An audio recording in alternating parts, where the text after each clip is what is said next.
Hi everybody and welcome to week 47 of the Trump administration. 47 of 47. It has been quite exciting, hasn't it? Well, in 47 weeks, we have seen that one knitting galt lady is right, and he has, in fact, been on TV every single day, as we said.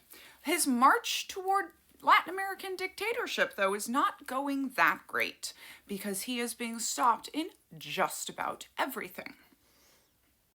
And that doesn't mean he's not affecting the lives of very real people. This week, a National Guard soldier in Washington, D.C. was killed. 2 soldiers were shot. We still don't have a lot of information on what that was, but the Trump administration is, of course, trying to blame the Biden administration. By the way, one way you know that you're a really lame duck president is when you're trying to blame everything that happens while you're the president on somebody else. Turns out that the Trump administration is the one that confirmed the shooter, who seems to be an immigrant from Afghanistan. Please do not let this get all immigrant hating in the comments, because that will get me to turn off the comments. Trump, of course, is responding by trying to escalate further. Judges have already said it is illegal for them to deploy National Guard soldiers to Washington, D.C., and we remain to see what happens. I do find it important to point out that the National Guard did not turn and immediately start massacring United States citizens, which is what a whole bunch of y'all have been saying to me. And in notes of people who talk about cultures they don't understand and look like really silly koalas, the Secretary of Defense is probably very, very guilty of war crimes. Yes, we are finally talking about the boats in Venezuela. Why are we finally talking about them? Because we finally have information.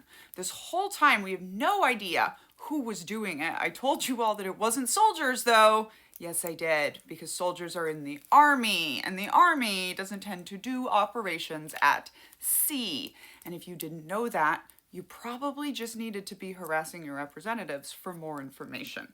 So it looks like SEAL Team 6, which is Navy, it was the ones who were involved in this operation. There seems to be a very clear video of the Secretary of Defense telling the commander to commit war crimes and the commander doing it. Both of those men will likely be in all kinds of trials, and there will be all kinds of future information forthcoming. And still, no matter what your favorite civilian panic creator on Instagram says, no civilians needed to remind service members to remember their oaths, while it is perfectly valid for other veterans or other people in that culture to do so. And I pause to remind you that no matter how many followers you have, Miss Brenna, you look really silly every single time you're critiquing a culture you don't understand. You look really silly to the people in that culture. And I'm going to continue to say that to every single comment that you all give me on this topic.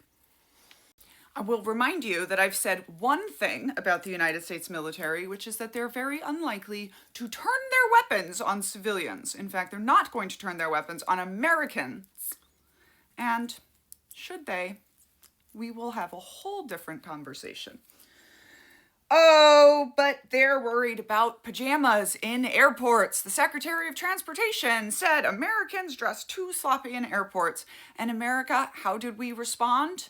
Oh, by wearing pajamas and ball gowns to airports.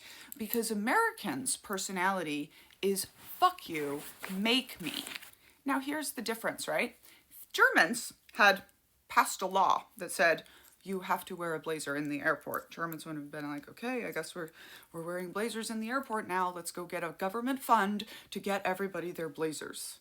And Americans are like, screw you, we're showing up in our pajamas. Full-on adult onesies. Very different personalities. Not saying the Germans are bad. They tend to get on board with human rights a lot faster than we do, for example, because it's not such an individualistic culture.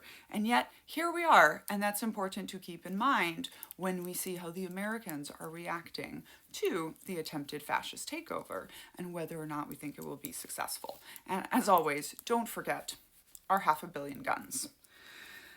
The HHS Kristi Noem just out here admitting that she continued to illegally deport immigrants to El Salvador even after judges had told her not to. But she was like, meh, liberal left judges. I don't want to listen to them. So she might be in a lot of trouble now too. Oh, it's so much fun. Y'all, I just keep thinking and doing a little happy dance about the Secretary of Defense going to trial for war crimes. Like, by the way, this is why you don't take a job that you're woefully unqualified for. And I believe I predicted from the very beginning we were going to see ridiculous things like huge spillage of secrets and things like war crimes because he doesn't know what he's doing and because he wants to commit war crimes.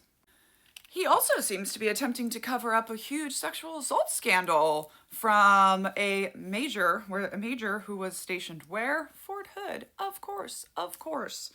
Sexually assaulting and harassing many, many, many women. Of course, that man is trying to cover it up because he has almost certainly held some folks down because he's that guy.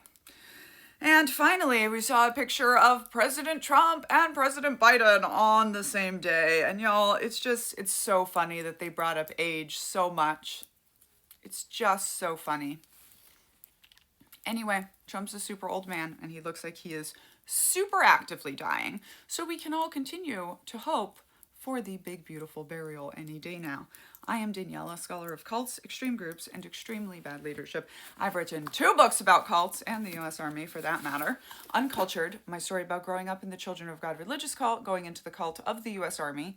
You can get signed copies here or listen to me read it to you anywhere you get your audiobooks.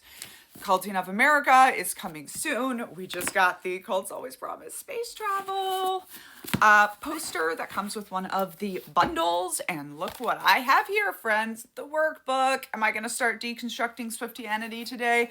You best believe it. Stay tuned. You can get pre-orders attached here. Going to show you my necklace because everyone's going to ask. First of all, these are my new earrings. I call them the anxiety spiral.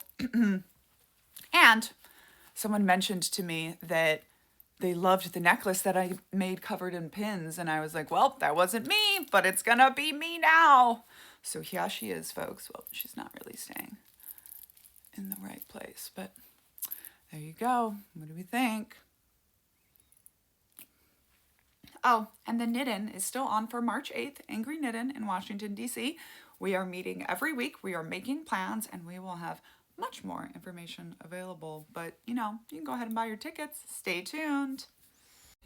And my final reminder of the day is that veterans have been civilians, but civilians have not been veterans. So as you go forth into this week, which we shall be talking a lot about the military because, the Secretary of Defense has been committing war crimes, it's a good reminder that anytime you're critiquing a culture you don't understand, you're looking really silly koala out in public. It's kind of like arguing with a teenager. They don't understand that we have been 10-year-olds. That's the example I'm going to use because I have one of those. But she has not been an adult. So try not to make 10-year-old strength arguments when you are critiquing the military. And as ever, it's important to listen to people with military experience about the military, even if they have vaginas. All right, have a good week 48, y'all. Don't let the bad guys get you down. And if they do, we're on 15 push-ups a day this week. Have a day. Gift packages in the shop.